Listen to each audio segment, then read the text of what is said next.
He was the king of a billion-dollar empire, a man who had everything.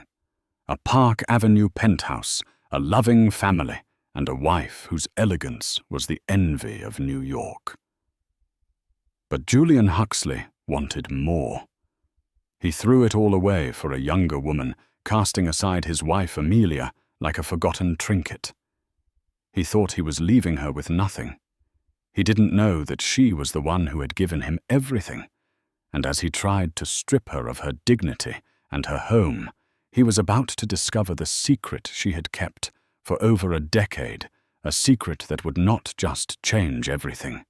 It would destroy him. The air in the Huxley's Park Avenue penthouse was always the perfect temperature, a crisp, climate-controlled 72 degrees that defied the sweltering heat of a Manhattan July. It was an atmosphere as carefully curated as the museum-quality art on the walls and the priceless view of Central Park that stretched out like a personal kingdom.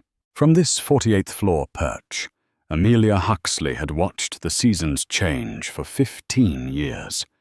She had hosted presidents of industry artists and philanthropists.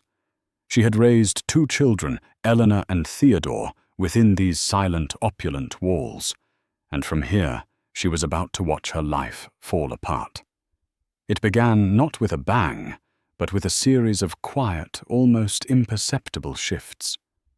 It was in the way her husband, Julian, the celebrated tech mogul and supposed self-made billionaire, had started looking at her, or rather, through her.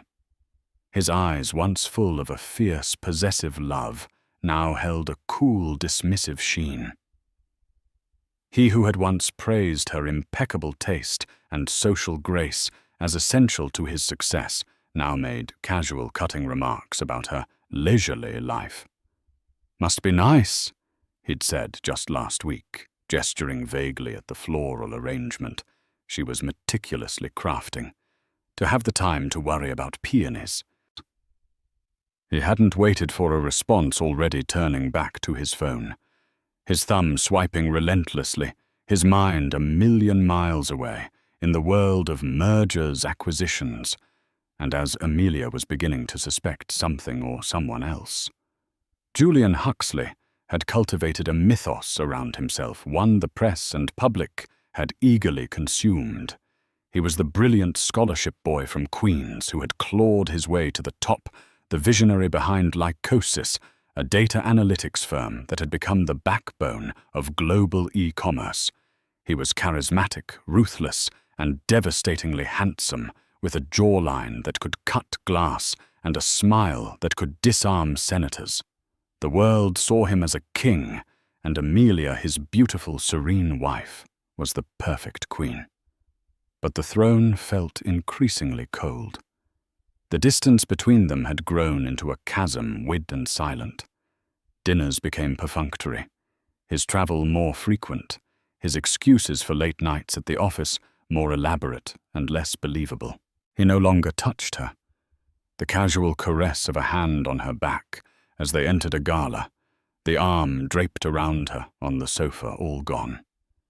He had withdrawn his affection as cleanly as a surgeon's scalpel. Amelia felt it in her bones, a deep cellular ache that went beyond emotional neglect. For months, a strange exhaustion had been her constant companion, a fatigue so profound that some mornings it felt like her limbs were filled with lead.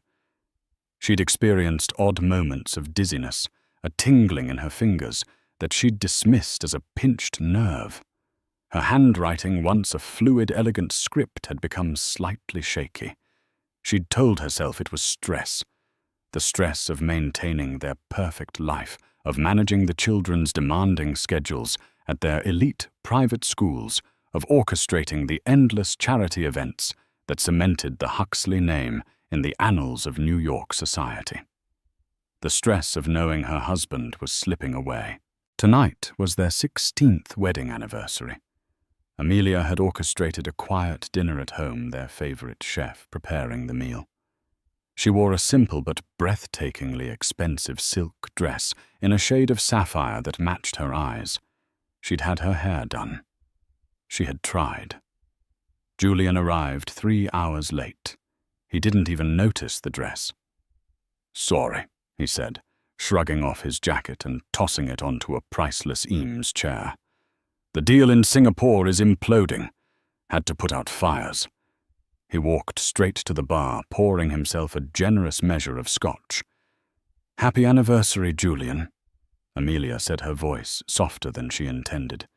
He paused the glass halfway to his lips. He looked at her, and for a fleeting moment she saw a flicker of something guilt, perhaps. But it was gone as quickly as it came, replaced by a mask of weary impatience. "Right. That's tonight. Listen, Amelia. I'm exhausted. Can we just not?" "I had Chef Antoine prepare your favorite," she persisted gently. "The duck confit."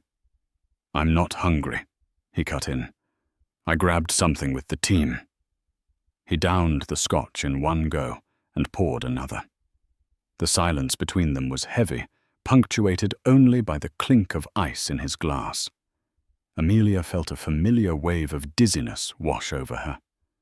She gripped the back of a sofa to steady herself. "Julian, we need to talk." "About what?" He sounded genuinely baffled, as if the concept of them having anything to discuss was utterly foreign. "About us," she said, her voice trembling slightly. "About this. The distance, the emptiness." He let out a short, humorless laugh. "Emptiness. We live in a palace, Amelia. Your credit card has no limit. The kids are healthy. What emptiness are you talking about? Are the peonies not arranged correctly?" The cruelty of the remark was a physical blow. It was designed to diminish her, to reduce her entire existence to a frivolous hobby. "That's not fair," she whispered. "Fair." He turned to face her fully, now his eyes hard. "You want to talk about fair? I work 20 hours a day to keep this whole circus going. I carry the weight of a $10 billion company on my shoulders. I don't have the luxury of feeling empty." Her heart hammered against her ribs. She had to know. She had to ask the question that had been poisoning her thoughts for months. "Is there someone else?" Julian stared at her, his expression unreadable. He walked to the vast floor-to-ceiling window and looked down at the glittering city below his city. He was framed by the skyline he believed he had conquered. When he finally spoke, his voice was cold and detached, as if he were discussing a business transaction. "Yes," he said without turning around. "There is." The word hung in the air, sucking all the oxygen from the room. It was a confirmation of a truth she already knew, yet hearing it spoken aloud was like having the floor vanish from beneath her feet. "Her name is Sloane Parker." He continued, his tone flat. "She's a senior VP in my strategic division. She's brilliant. She's ambitious. She understands my world. And she's 28. Amelia thought the unsaid words screaming in her mind. She had seen Sloane Parker's picture in a company newsletter. Young, hungry, with sharp, intelligent eyes, and a smile that was all teeth. "How long?" Amelia managed to ask, her throat tight. "A little over a year." A year. For a whole year he had been living a double life. The late nights, the business trips, the coldness, it all clicked into place with sickening clarity. Every touch had been a lie, every shared bed a betrayal. "I see," she said, her voice a fragile thread. She felt strangely calm, the kind of calm that comes after the initial shock of a mortal wound. Julian finally turned to face her. "I'm telling you this because I'm done, Amelia. I can't do this anymore. This marriage, it's a facade. It has been for years. I want a divorce." There it was, the final fatal blow. What about the children? She asked, her thoughts immediately flying to Eleanor, who was 14 and worshipped her father, and Theo, who at 12 was sensitive and already struggling with the pressures of his world. The children will be fine. They're resilient, he said dismissively. We'll work out a custody arrangement. A generous one, of course. I'm not a monster. He paused, then added, I'll be moving out tonight. I've already had my things packed. He had planned it all. The conversation, the confession, the departure. This wasn't a spontaneous eruption of truth. It was a calculated maneuver. He was divesting himself of his family as cleanly as he would a failing subsidiary. You can stay in the penthouse for now, he continued, his voice taking on the tone of a magnanimous benefactor. And I'll set you up with a very, very generous settlement. You won't have to worry about a thing. You can arrange peonies for the rest of your life. The condescension was suffocating. He saw her as a kept woman, a beautiful decoration whose purpose had expired.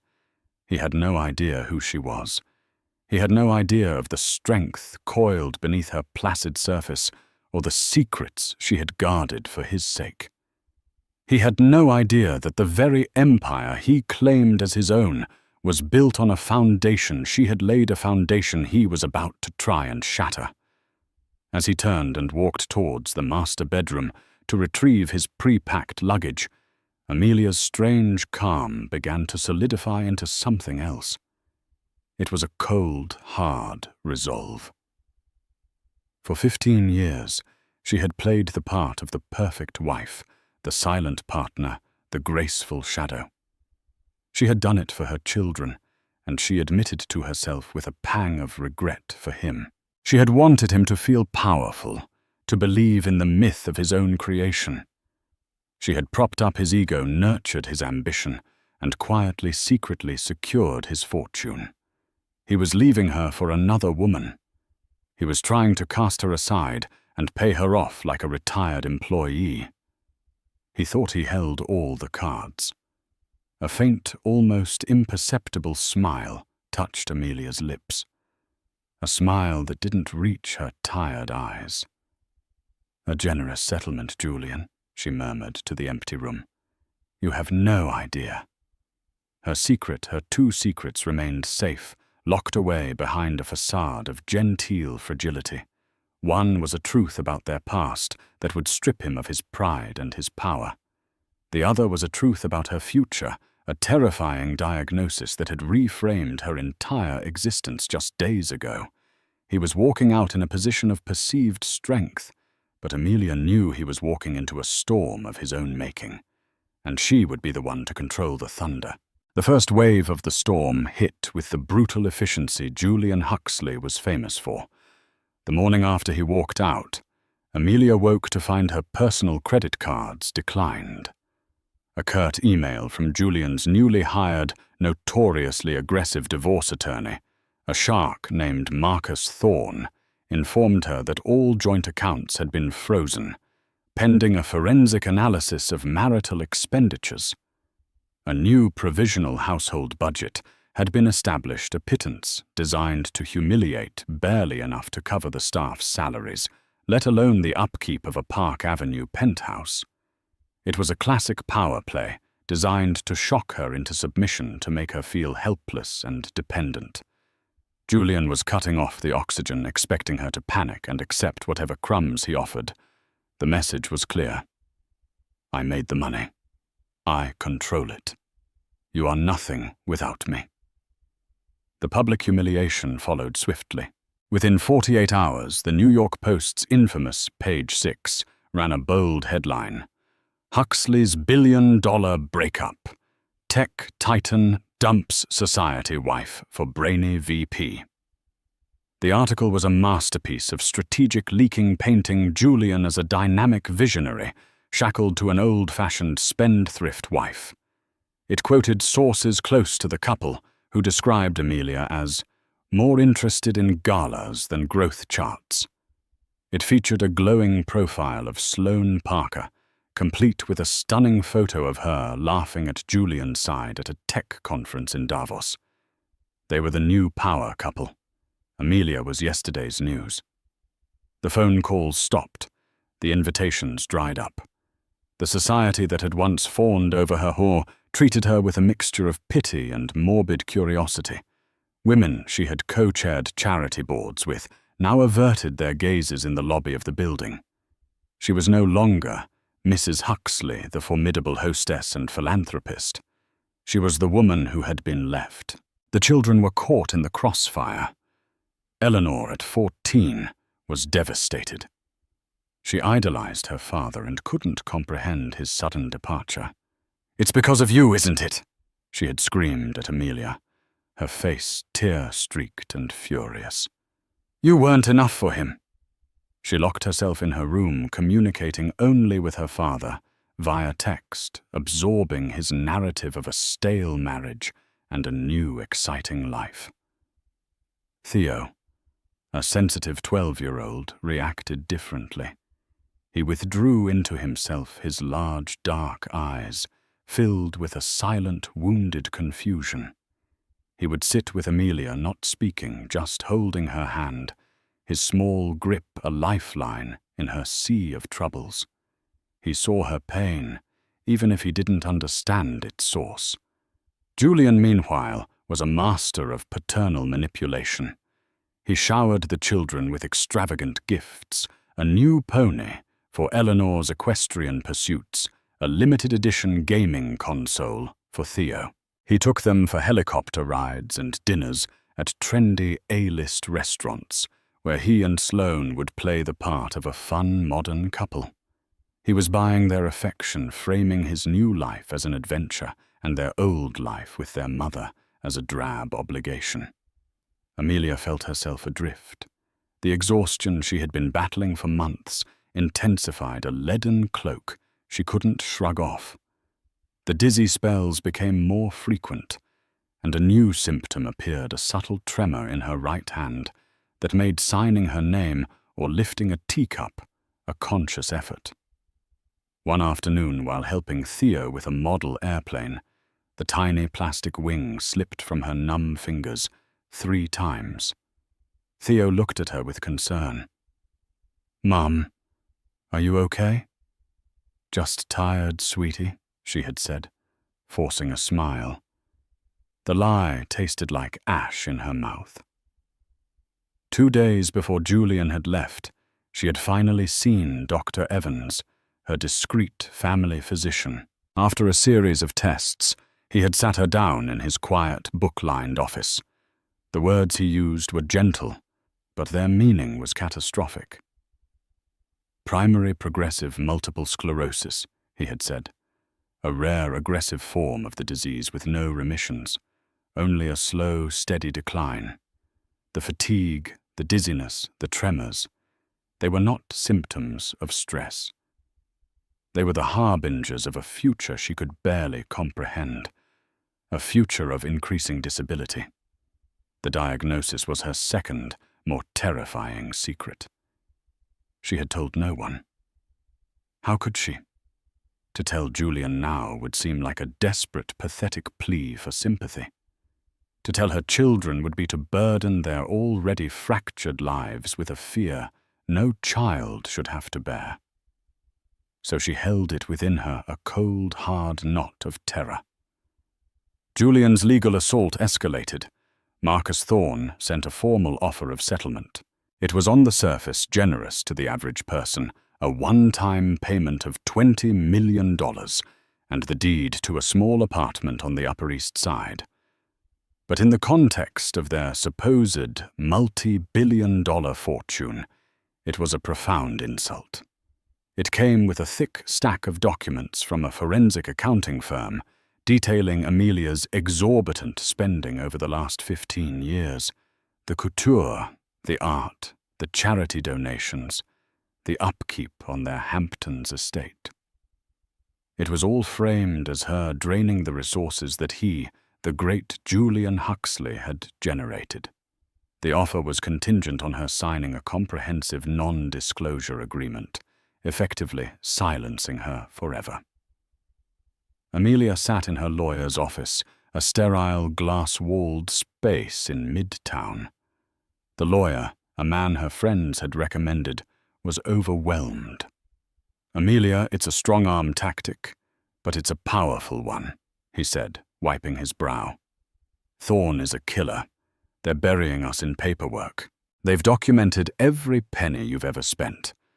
Julian's lawyers are claiming an economic fault, that your spending put an undue strain on the marital assets. It's ridiculous, but it's a tactic to scare you." "The assets are worth billions," Amelia stated, her voice quiet. "Yes, but they claim 99% of Lycosis was built after you were married entirely through Julian's unique genius.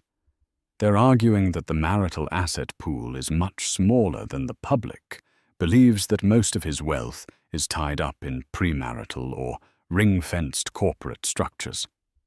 He sighed. "Frankly, fighting this would take years and cost millions in legal fees. $20 million is a lot of money. You could live comfortably." Live comfortably. The phrase was so absurd it was almost funny. She looked down at her right hand, which was resting on her lap. She could feel the faint, persistent tremor. Comfortable was not a word that featured in her new reality. She needed more than comfort. She needed security. She needed control. She needed to protect her children from a future where their father held all the power, and she was left a disabled dependent on his generosity. That evening, feeling utterly defeated, Amelia was walking through her cavernous, silent apartment. The staff had been let go casualties of Julian's budget cuts. The silence was broken only by the hum of the air conditioning. She passed the library, a room Julian had always claimed as his sanctum. It was filled with leather-bound books he'd never read, chosen by a decorator to convey an air of intellectual gravitas. On his massive mahogany desk, amidst the tidied remnants of his former life, a single object remained. It was a small, intricately carved wooden box. It had been a gift from her grandfather to her grandmother, passed down to her on her own wedding day. Julian had always found it old-fashioned and had relegated it to a corner of his desk where it served as a pen holder. Amelia picked it up. Her fingers, despite their slight numbness, traced the familiar carvings. Inside this box, decades ago, her grandfather had kept a single crucial key. It was a sentimental object, but it sparked a memory, a connection to a world far removed from Julian Huxley's flashy tech billions. A world of old money, of quiet power, and of unshakable loyalty. Her grandfather, Alistair Davenport II, had not been a titan or a mogul. He had been a quiet investor, a man who built and preserved wealth over generations with prudence and foresight.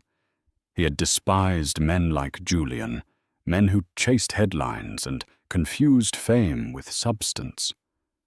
Before he died, he had sat Amelia down and explained the nature of the family's fortune, the trusts, the discreetly managed portfolios, the real estate holdings that didn't appear on any public list. "Flashy men create bubbles," he had told her, his voice raspy with age. "Substance endures. Remember that, my dear." She had remembered. She had also remembered his lawyer, a man who had served the Davenport family for 40 years, a man whose name was synonymous with discretion and lethality in the hushed corridors of old New York power. His name was Alistair Finch, named in honor of her grandfather. A sudden fierce energy surged through Amelia, cutting through the fog of her fatigue. She had been fighting this war on Julian's terms, in his world of brutalist modern lawyers and public relations spin. She had been playing defense, reacting to his attacks. No more. She walked to her study, her steps now firm and purposeful. She sat at her delicate antique desk, the one Julian had always called fussy. She ignored the tremor in her hand, focusing all her will on keeping it steady. She pulled out a sheet of her heavy, cream-colored personal stationery, the kind Julian had mocked as obsolete. There, in her slightly shaky but still elegant script, she wrote a short, simple note. Then she picked up her phone. She didn't call the overwhelmed lawyer in Midtown. She dialed a number she hadn't called in years, a number that connected to a quiet, wood-paneled office in a limestone building on a discreet street off Fifth Avenue. A calm, older voice answered on the second ring. "Finch and Associates. May I speak to Mr. Alistair Finch, please?" Amelia said, her voice clear and strong. "Tell him it's Amelia Davenport calling." The name Davenport was a key, and she knew it. A moment later, a deep, calm voice came on the line, a voice that held the weight of decades of secrets. "Amelia, my dear girl, I was wondering when you might call." The fall was over. The fight was about to begin. The drive back from the Midtown lawyer's office was a blur of traffic and distorted city lights. Amelia sat in the back of the town car, the ostentatious settlement offer lying on the seat beside her like a venomous snake. $20 million. To the world, it was a fortune. To her, it was the price Julian had placed on 15 years of her life, on their children, on her silence. It was an insult wrapped in condescension, and the fact that her own lawyer had suggested she consider it left a taste of ash in her mouth. He had been intimidated, outmaneuvered, and overwhelmed by the sheer aggression of Julian's legal machine. He had looked at her with pity, seeing a woman about to be crushed. She arrived at the grand entrance of her building, the doorman rushing to open her door with his usual deference, yet his eyes held that same flicker of pity she was beginning to see everywhere. She was no longer Mrs. Huxley, the formidable power broker in her own right. She was the woman who was left. The penthouse, once a sanctuary of curated beauty and a bustling hub of family life, felt cavernous and cold upon her entry. The staff had been dismissed 2 weeks prior, casualties of Julian's campaign of economic strangulation. Now the only sound was the faint, sterile hum of the climate control system and the echo of her own solitary footsteps on the marble floors. It was a mausoleum, a monument to a life that was already over. She wandered through the vast living area, her hand trailing along the back of a silk-upholstered sofa. She remembered a Christmas party years ago, when this room had been filled with laughter, the scent of pine, and the warmth of 100 bodies. Julian flushed with success after Lycos's IPO had stood by the fireplace, his arm securely around her waist, and told a reporter, "None of this would be possible without my secret weapon, my beautiful wife Amelia." The memory, once a source of pride, now felt like a shard of glass in her heart. Her steps led her as if by some morbid curiosity to the library. This had been Julian's declared sanctum, the room he used for photo shoots to project an image of intellectual depth. It was a fraud, just like its owner. The shelves were lined with leather-bound classics, purchased by the yard from a decorator, their spines uncracked, their pages untouched. It was a stage set for the role of Julian Huxley, Titan of industry. On his massive, aggressively modern desk of chrome and reclaimed oak, amidst the empty spaces where his personal effects used to be, sat a single object he had deemed too insignificant to take a small, intricately carved rosewood box. It was old, the wood worn smooth with time, and it felt completely out of place in the sterile room.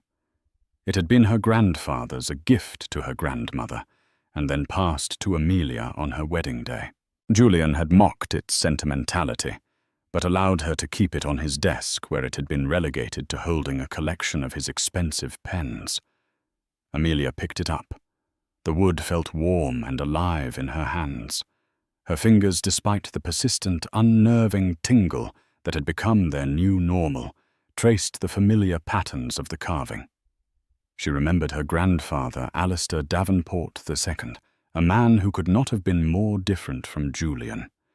He had been a man of quiet substance, who built and preserved wealth not through explosive headline-grabbing deals, but with the patient, steady foresight of a master gardener. He had despised men who, in his words, confused the flash of lightning for the power of the sun.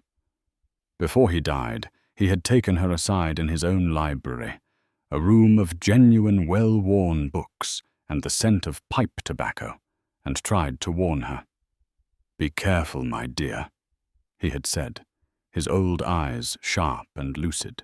"Men like Julian build their kingdoms on sand. They need constant applause to believe their own myths. A true foundation is built in silence on rock." Inside the rosewood box, her grandfather had kept a single ornate key to his private study. It was just a box now, empty of all but memory.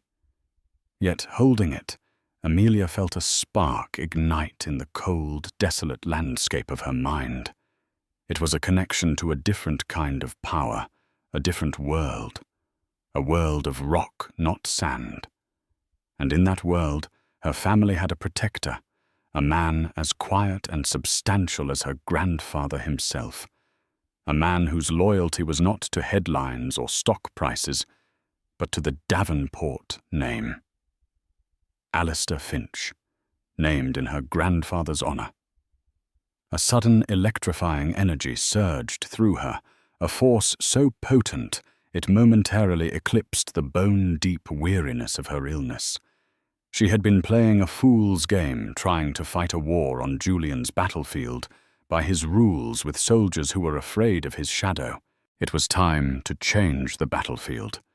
With newfound purpose, she walked to her own study, a smaller, more intimate room, filled with art she had personally chosen and books she had actually read. Ignoring the tremor that had begun to plague her right hand, she focused her entire will on steadying it as she sat at her antique writing desk. She pulled out a sheet of her heavy, cream-colored stationery, the kind Julian had called anachronistic, and located the number in her old leather-bound address book. It was a number for an office in a discreet limestone building off Fifth Avenue, an address synonymous with old money and impenetrable legal fortresses. She dialed, her heart hammered against her ribs, not with fear, but with a fierce, resurgent hope. A calm, mature voice answered on the second ring. "Finch and Associates." "May I speak to Mr. Alistair Finch, please?" Amelia said, her voice clear and strong, leaving no room for a secretary's gatekeeping. "Please tell him it is Amelia Davenport calling." The use of her maiden name was deliberate. It was the key. There was a brief pause on the other end, a moment of silent acknowledgement, and then a new voice came on the line, a deep, resonant baritone that carried the weight of a century of trust. "Amelia, my dear girl," Alistair Finch said, as if they had spoken just yesterday. "I was wondering when you might call." Alistair Finch's office was a sanctuary from the 21st century. The air smelled of beeswax, old paper, and Earl Grey tea. Sunlight streamed through tall, mullioned windows, illuminating the rich patina of mahogany bookcases and the intricate details of framed hand-drawn maps of a nascent New York City. It was a room that exuded permanence, a quiet rebuke to the ephemeral glass and steel world Julian inhabited.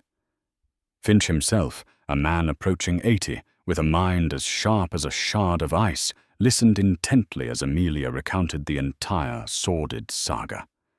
She told him everything: the affair, the cold abandonment, the public smearing the legal assault, the insulting settlement offer. The only thing she kept back for now was the diagnosis. That was a different battle, one she wasn't yet ready to share. When she finished, he steepled his long, arthritic fingers and regarded her with eyes that held both immense kindness and a shrewd, calculating intelligence. "Mr. Huxley." He began his voice calm and measured, always struck me as a man who mistakes the applause for the achievement, a common affliction among those who believe themselves to be self-made.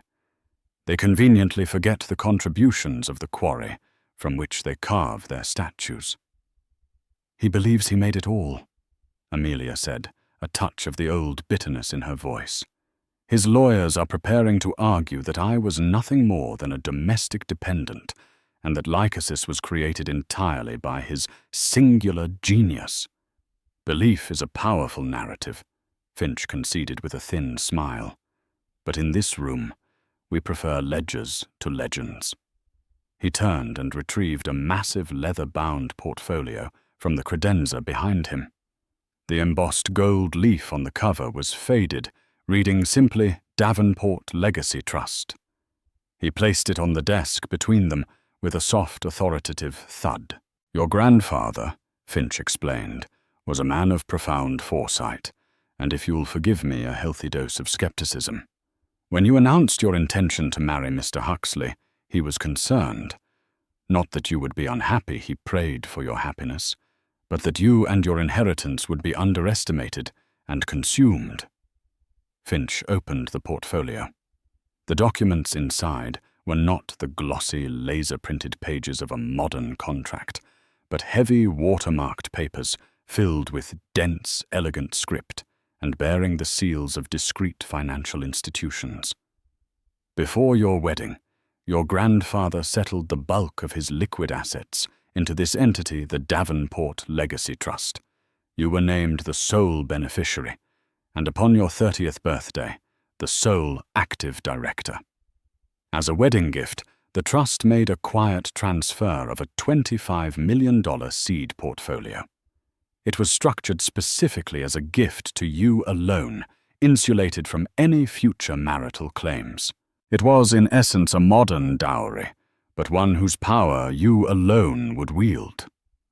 Amelia nodded, a vague memory of signing papers in this very office, young and blinded by love surfacing in her mind. "Now," Finch said, leaning forward, his eyes gleaming with intellectual fervor, "we come to the interesting part. A year into your marriage, Mr. Huxley was struggling. His little app had made him some money, but his grander vision, Lycosis, was failing to launch. The venture capitalists he pitched to found him arrogant and his projections fanciful. They all turned him down." Amelia remembered that period vividly, Julian's volcanic rages, his bitter complaints about the lack of vision in the financial world. "He needed $5 million, Finch continued, tapping a specific document with his index finger. "And you, my dear, in an act of faith in your new husband, authorized the trust through me to make an anonymous investment." The capital was routed through a labyrinthine series of shell corporations, finally emerging from a Geneva-based entity called Argentum Investments. To your husband, it appeared as if a mysterious and very impressed European firm had recognized his genius. It was the big break that became the first chapter of his personal myth. Amelia felt a wave of vertigo, but it had nothing to do with her illness. I remember authorizing an investment, but I didn't know. You didn't know the genius of the structure," Finch finished for her. "Your grandfather insisted on it, that $5 million was not a simple loan, Amelia. It was an equity purchase. Argentum Investments acquired a 49% founding stake in Lycosis." The air left Amelia's lungs. 49%. For 15 years, Julian had boasted at dinner parties and interviews on television that he had never given up a single point of equity, that he was the sole master of his creation. "But it goes deeper," Alistair said, clearly, savoring the unraveling. He began to lay out more documents, creating a mosaic of the truth on his desk. Each time Lycosis needed to expand, each time Julian stood on the precipice of having to dilute his ownership to outsiders, the trust intervened. An anonymous $10 million bond purchase, here later converted to preference shares, a $20 million capital injection to acquire a small Israeli AI firm, the very firm that had developed the groundbreaking algorithm that made Lycosis a global powerhouse. Your husband didn't invent it, Amelia. He bought it, with your money.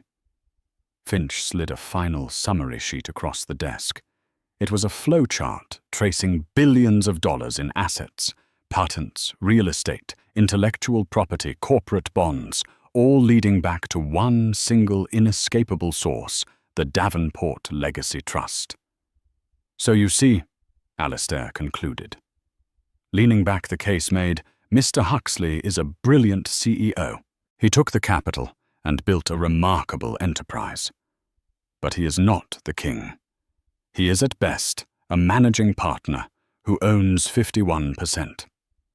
The other 49%, the silent, foundational, and most powerful stake, belongs to you. Leaving Alastair Finch's office was like stepping out of a black and white film into a world of vibrant, shocking color. The city looked different.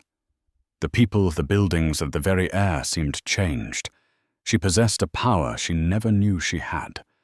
But as she descended the steps to the street, her right leg trembled, a grim reminder of her other, more intimate secret. The irony was breathtakingly cruel. At the exact moment she discovered she had nearly limitless financial resources, she was forced to confront the absolute limit of her own body. The MS was not going to wait for a legal victory. It was a ticking clock. This changed everything. This wasn't about teaching Julian a lesson anymore. It wasn't about justice or pride. It was a raw, primal fight for survival. She needed those resources not to punish him, but to save herself. She needed the best doctors, the most radical treatments, the ability to fight this disease with every weapon money could buy. She needed to secure her children's future for a time when she might not be there to protect them. The fear that had been a cold knot in her stomach transformed into a block of ice in her veins. It was the courage that comes when you have stared into the abyss. When she returned to the penthouse, it no longer felt like a tomb. It felt like a war room. She sat at her desk, picked up the phone, her hand now perfectly unnervingly steady. Her first call was to the world's leading MS research clinic in Basel, Switzerland. Her second was to the most discreet and effective security firm in New York. The hunted had become the hunter. The game had changed, and Amelia Huxley, or rather Amelia Davenport, was finally ready to play. The conference room on the 34th floor of Marcus Thorne's law firm was a monument to modern aggressive litigation. A single colossal slab of polished granite formed the table, reflecting the cold grey light of the Manhattan sky. It was a space designed to intimidate, to shrink opponents into insignificance before a word was even spoken. And seated at its head, Julian Huxley looked every bit the master of this universe. He wore a charcoal grey Tom Ford suit that probably cost more than the average person's car, his skin glowing with the healthy tan of a recent trip to Mustique, a celebratory getaway with Sloane.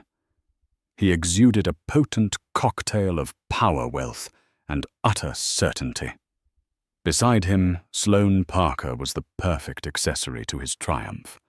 Dressed in a sharp, tailored sheath dress, her posture was impeccable, her expression a careful blend of corporate seriousness and wifely adoration. She was there at Thorne's suggestion as a key executive of Lycosis, a living, breathing symbol of the brilliant future Julian was choosing over his stagnant past. Her presence was a calculated cruelty meant to underscore Amelia's obsolescence. Marcus Thorne, a man whose face seemed permanently fixed in a predatory smirk, shuffled his papers with theatrical slowness. He saw the coming deposition as a mere formality, the final nail in the coffin of Amelia Huxley's ridiculous claims. They would portray her as he saw her, a relic, a pampered woman whose only skill was spending the money her genius husband had earned. He expected tears, emotional outbursts, and a swift, satisfying capitulation.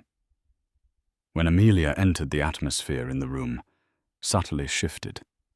Julian's smirk wavered for a fraction of a second. He had braced himself for the sight of a woman ravaged by grief and defeat. He expected tired eyes, slumped shoulders, the scent of surrender. The woman who walked in was not that person.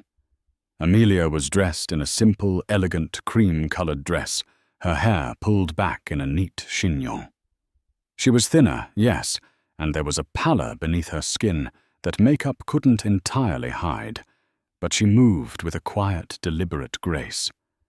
Her eyes, when they briefly met his, held no fear or pleading, only a calm, unnerving resolve. The real shock, however, was the man who followed her. Alistair Finch was a name that resonated in the true corridors of New York power, a legal legend who operated in a world far above flashy corporate litigators like Thorne. His presence was like a sudden drop in barometric pressure, a warning of a coming storm. He was tall, impeccably dressed in an old-fashioned but perfectly cut Savile Row suit, and he carried a worn leather briefcase that likely held more devastating secrets than Thorne's entire server farm. Thorne's smirk tightened the first sign of unease. "Finch," he said, his voice a little too loud. "An unexpected pleasure. I wasn't aware Mrs. Huxley had changed counsel." "Mrs. Huxley has consolidated her representation," Finch replied, his voice a smooth, low baritone that commanded attention.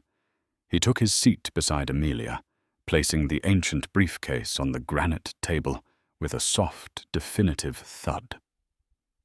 Thorne, desperate to regain control, launched his attack.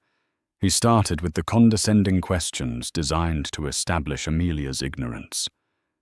"Mrs. Huxley," he began. "Let's start simply. Are you familiar with the term venture capital?" "Yes, I am," Amelia replied, her voice even. "And equity financing?" "Yes." Thorne smiled patronizingly. "Excellent. So could you please tell the court in your own words what your specific contribution was to the founding of the multi-billion-dollar entity known as Lycosis?" He leaned back, gesturing around the room as if to say, "Look at all this. What could you have possibly had to do with it?" "My contribution," Amelia said, her gaze shifting from Thorne to fix directly on her husband, was the initial $5 million in seed capital that allowed the company to be incorporated. The statement was delivered so calmly, so factually, that for a moment it didn't register. Julian let out a short, sharp laugh of disbelief. "What is she talking about? I got that funding from a European VC firm. They saw the vision." Thorne, recovering, waved a dismissive hand. "Mrs. Huxley, this is a legal deposition, not a fantasy novel. We have the incorporation documents. There is no record of your name anywhere." "You are correct," Alistair Finch interjected, his voice cutting through the tension. He reached into his briefcase, his movements unhurried, and produced a slim, unassuming file. The name on the investment documents was Argentum Investments S.A. He slid a single sheet of paper across the vast table. It glided silently on the polished surface, coming to a stop directly in front of Marcus Thorne. "That," Finch continued, "is a copy of the Swift transaction record. And these, he produced a second, thicker set of documents bound in blue, are the Articles of Incorporation for Argentum, registered in Geneva. You'll find them quite illuminating. They show quite clearly that Argentum Investments is, and always has been, a wholly owned subsidiary of the Davenport Legacy Trust. He paused, letting the words sink in. My client, Mrs. Amelia Davenport Huxley, is the Trust's sole beneficiary and director. Thorne's face, which had been a healthy, confident pink, began to drain of color. He stared at the papers as if they were venomous snakes. Julian snatched them, his eyes scanning the dense text. The unfamiliar names, the damning signatures. A vein began to throb in his temple. This is forged, he snarled, throwing the papers back on the table. This is insane. The Swiss banking system is known for many things, Mr. Huxley, but a sense of humor is not one of them, Finch said coolly. And that $5 million investment was not a gesture of goodwill. It was an equity purchase. He produced another document. It secured a 49% founding stake in your company for the trust. Sloane Parker's perfectly manicured hand, which had been resting on Julian's forearm, subtly withdrew. Her sharp, ambitious mind was processing the information at lightning speed. The math was brutal. The God King she had tethered her career to was not an emperor. He was at best a co-regent. And that, Finch said, his voice dropping as he went in for the kill, was just the beginning. For the next 2 hours, Alistair Finch methodically, mercilessly demolished Julian Huxley's life story. He was no longer a lawyer. He was an archaeologist, dusting off the bones of a buried history and holding them up to the light for all to see. With each document he pulled from that worn leather briefcase, he erased another chapter of the myth Julian had built. There was the $20 million capital injection in 2012, funneled through another shell company that allowed Lycosis to acquire the small Israeli AI firm whose algorithm became the true engine of their success. Julian had told Forbes he'd coded the original framework himself on a sleepless weekend. There was the financing for the London and Tokyo office expansions. The $50 million fund used to poach entire teams from Google and Apple. All of it. Every crucial step of Lycosis's global expansion was traced back not to Julian's genius for fundraising, but to discreet anonymous investments from Amelia's trust. Julian sat in stunned, violent silence. His world was tilting on its axis. He was a fraud. Every speech he'd given, every award he'd accepted, every sycophantic article written about his vision was a lie. He looked at Amelia and saw 15 years of his life reframed. Her quiet questions at dinner. Have you looked at the quarterly reports from that firm? Darling, I read an interesting article on neural network development, were not the prattling of an interested spouse. They were the oversight of an owner. Finally, Finch turned to the real estate. Mr. Huxley, in your initial settlement, you graciously offered my client the right to remain in the Park Avenue penthouse for now. It was a magnanimous gesture. He let the sarcasm hang in the air.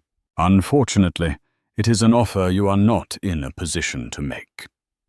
He produced the deeds to the penthouse and the sprawling Hamptons estate. As you can see, both properties were purchased not by you nor by Lycosis, but directly by the Davenport Trust. They were subsequently placed into a separate, irrevocable trust for the benefit of your children, Eleanor and Theodore. Mrs. Huxley is the sole, non-revocable trustee. Finch leaned forward slightly. You have been living in your wife's homes for 15 years, Mr. Huxley, and as trustee, Mrs. Huxley has a fiduciary duty to protect the assets of the trust. Therefore, we must formally ask that you have all your remaining personal effects and those of your associate, he gave Sloane a look of profound dismissal, removed from her properties by Friday at 5 p.m. That was what finally broke him. The public humiliation, the stripping of his title. Julian shot to his feet, the heavy chair screaming back on the floor and crashing into the credenza behind him. His face was a terrifying mask of purple rage. "You!" he roared, his voice cracking. He pointed a trembling, accusatory finger at Amelia. "You scheming, deceitful bitch! You let me believe it was mine. You watched me work myself to the bone, watched me build it from nothing, all while knowing you held this over me." It was all a lie. For the first time, Amelia showed a flicker of emotion. Not fear, but a cold, weary anger. She rose slowly to her feet, facing him across the table, the granite expanse a gulf between their two worlds. "It was never a lie, Julian," she said, her voice quiet, but carrying an immense weight. "It was a partnership, a silent one. You were the face, the talent. I was the foundation. I believed in you, and I made sure you had the capital to realize your vision. I kept my name off the papers because I knew your ego couldn't handle it. I wanted you to feel like the king. I did it for us, for our family." Her eyes hardened. "And how did you repay that partnership? You cheated, you lied, and then you tried to throw me away like a piece of garbage. You tried to take my children, my home, my dignity. You didn't just want a divorce, Julian. You wanted to annihilate me." She took a slow, deliberate breath, gathering her strength for the final devastating truth. "But I have to thank you," she said, and the shift in her tone sent a chill through the room. "Your cruelty. It was a gift. It forced me to stop protecting you and start protecting myself. Because this fight was never just about money for me. It's about time. Something I am running out of." She paused, letting her words hang in the dead silence. "The last year, while you were so busy with Sloane and building your new life, I was busy trying to understand why I couldn't hold a pen steady, why I was too exhausted to walk up a flight of stairs. The fatigue you said was laziness, the dizzy spells you ignored. They were symptoms, Julian." She looked directly into his eyes and delivered the blow from which he would never recover. "I have been diagnosed with primary progressive multiple sclerosis. It's degenerative. There is no cure. It will eventually take everything from me." The revelation was a sonic boom that left a vacuum in its wake. Julian staggered back, physically recoiling. The rage on his face dissolved into a grotesque mask of horror and disbelief. Every casual cutting remark he had ever made about her, needing a nap, about her being fragile, about her lack of drive, replayed in his mind, now revealed as acts of unimaginable cruelty. Sloane stared, her mouth slightly agape, the sheer human tragedy of the situation eclipsing all her petty ambitions. "My future," Amelia continued, her voice gaining a powerful, heartbreaking clarity, "will be filled with doctors' experimental treatments and round-the-clock care. It will be extraordinarily expensive. Your generous $20 million settlement after taxes and legal fees would have been a pittance. A countdown clock. When you tried to take my resources, you weren't just trying to leave me penniless. You were in effect trying to hasten my death." She stood there, a figure of impossible strength and fragility. "So yes, I am taking back what is mine. My company, my homes, my money. Because I am going to use them to fight for every single day I have left with my children." The reckoning was complete. There was nothing left but the ringing silence and the rubble of Julian Huxley's life. He had walked into the room a king, He would leave it as something less than a man haunted forever by the ghost of the woman he had so casually tried to destroy. Amelia's story is a powerful reminder that the quietest people often have the loudest secrets. She was underestimated, discarded, and left to face an impossible future alone. But she turned her pain into power and her secrets into weapons, not just for revenge, but for survival. What do you think? Was Julian a monster from the start, or did power corrupt him? And what does it say about a society that so easily dismisses the unseen contributions of women? We want to hear your thoughts in the comments below. If this story of betrayal, secrets, and ultimate triumph resonated with you, please give this video a like, share it with someone who loves a story of true justice, and make sure you subscribe to the channel for more real-life dramas that will leave you speechless. Hit that notification bell so you don't miss what's coming next.